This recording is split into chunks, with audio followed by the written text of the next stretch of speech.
And it's like, how you get caught? How you get a paper trail back when there was hardly no paper? Well, he had houses and cars and fucking Al Capone was a flashy dude. He was old school mafia, John Gotti style. He was the king of Chicago. Yeah, I can't imagine living like that though. That's a scary way to live. Always looking over your shoulder, always having to be afraid. Because the old saying is like, if you're a criminal, you have to get lucky every day, and the cops only got to get lucky once. That you just got to slip up one time, and the cop just happened to catch a detail or something, Well, the Comedy Store was owned by the mob. Yeah, when it was Ciro's, right? Yeah. Yeah, I hear that, but it's hard for me to tell, because I heard that from the same people that told me it was haunted. Bugsy Siegel's. Bugsy Siegel owned the Comedy Store. Wow. Didn't he? Make sure that's true. Yeah. Bugsy Siegel owned Ciro's. He at least was one of the owners. And might have been multiple owners. Is that what it was? Yeah. Mitzi was originally renting out just the OR. Well, Mitzi took over long after Ciro's was gone, and then another thing came after Ciro's, and then Mitzi took it over after the other thing. Okay. Mitzi and her husband. So they were never renting it from the mob? I don't believe so. Okay. No, I think they owned the building. It says it was owned by an entrepreneur, William Wilkerson, but then it says only to have control of the resort wrested, maybe wrestled is what it's supposed to say, from him by mobster Oh, Bugsy so Siegel. Bugsy Siegel took it from him. Stole it. That probably happened all the time. Do you want to die? Or do you want to just give me your club? You can open up another club, stupid. Yeah, you can have it. Yeah, they just would do that just to flex. To take shit from you? Just take shit from you. What are you going to do? You can't do anything. There's nothing you can do. Nothing you can do. They'll kill you. Well, back then they owned the police. They owned everybody. I mean, when there was no real, no one was filming things, there was no DNA evidence. Yeah. Come on, man. They just ran shit. That's back when you could just go to jail from a hunch. Do you know how many people are buried in the Nevada desert? Look how they find these people in Lake Mead. As Lake Mead dries up. Oh, yeah. They're finding all these dead bodies. They found 6 dead bodies down there. And some of them are people that drowned. One of them was a guy who drowned saving his son. And his son remembered it. Oh, man. And his son's like a grown adult now. And it's scary. But that's a great way to remember your dad. I guess. Yeah, your dad saved your fucking life. There's worse ways. There's worse ways. But there's quite a few people, probably, that they haven't found in Lake Mead that just got fucking shot and dumped there. They got one guy was dressed like from the 1970s. They found him in a barrel. They probably found a lot of motherfuckers if they demolished one of them casinos. Oh, yeah. They found a lot under of motherfuckers. The cement? Yeah. For sure. There's a lot of bodies down there. For sure. They did that just for a goof. That's what Mikey is, that cocksucker. That fucking rat. We buried him right here. For sure. Do you think the mob still exists? 100%. Just not as powerful. Well, they probably have learned from their mistakes. They probably do it in a way that's a little bit more clever. Right, yeah. The problem with the way John Gotti did it, that was when people think about the mob, they think of John Gotti and walking around those expensive suits and shit. The problem with that is he was in front of everybody's face. Everybody knew it. Whereas Vincent the Chin Gigante, he would walk around in a bathrobe like he was crazy, and he would talk to himself. And he'd walk around the neighborhood like he was schizophrenic.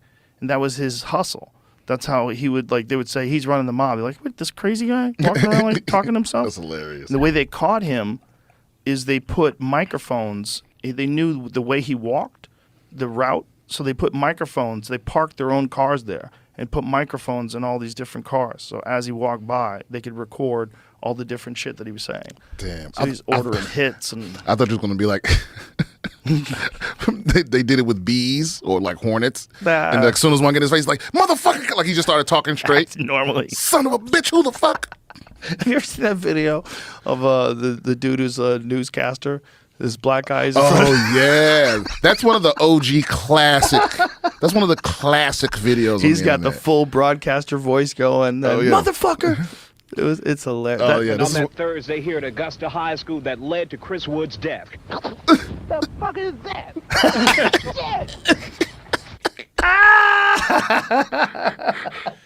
It's amazing. This is one of the best things on the internet ever. It's amazing. But here's the thing. It's why can't someone just be themselves and tell you the fucking news? Why, if that's who that guy really is, why do I need him to pretend that he is neutral broadcast voice man? I don't know why. I don't know where the broadcast voice came. Oh, actually, you know what? I have a theory, and I might be right about this. I think it came from when microphones weren't as good. and you had to Enunciate for the very whole. clearly. Yeah. Because when I was in the service, we had to be like, we had to say over the radio, we had to say numbers a certain way. Like 5 was fife. Like you had to say it like that so that it got through. Because Crackles and shit. Yeah, so I'm guessing that came from those times but I don't know. It might have also come from the theater where you had to talk really loud because there was people in the back of the room where there was no microphone. So your earliest performances, like live performances, were theaters probably. Or when someone was speaking in front of a large group of people. And when you're speaking in front of a large group of people, you have to talk like this so they can hear you. Well, I wonder, I'm sure somebody will hit me up. Somebody email me and tell me the answer. Yeah, recording equipment had something to do with it. Yeah? Yes. Did why do they still do it? What about like the way they used to act in the old movies where they overacted? Oh, that voice was so a lot of things we do that don't make sense. It was just fuck the English. So like the reason we spell certain words differently and all that is like that was on purpose. It didn't just happen naturally. And our old TV voice was it was a counter to their. I think I say, it was our version of their fucking highfalutin. What they call it over there, posh. Posh. It was a counter to their poshness. We had our own posh voice, and it was that fucking early TV voice. That's interesting. Yeah, that kind of makes sense. Because everyone talked like that back then, or they tried to. Yeah, and then you've got Australian, which is like a drunk English. Oh yeah, was it you telling me about this? No, someone told me about this, and maybe I told you after they told me. Somebody else told me. No, it was Shane Gillis was telling us. That's right. That it was criminals. Yeah. And the babies would see their fathers be drunk. and the baby started talking like their drunk English fathers. And then that became the Australian accent. That's hilarious. Which I'm not sure if he was 100% sure that was it, but that was one of the theories. But I'm gonna go with that. Well, it is interesting how accents deviate, right? It's like, who was the first guy to talk like someone from Boston, and why did everybody copy that dude? Yeah. To park your fucking car. Get over here, Brian Simpson. What the fuck? You don't have to be. It doesn't have to be that far away. No.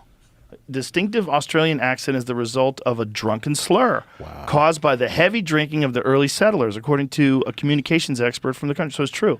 It's not just about pronunciation, vocal quality, or timbre matters, as does timbre matters, as does intonation, the way the pitch of the voice rises and falls.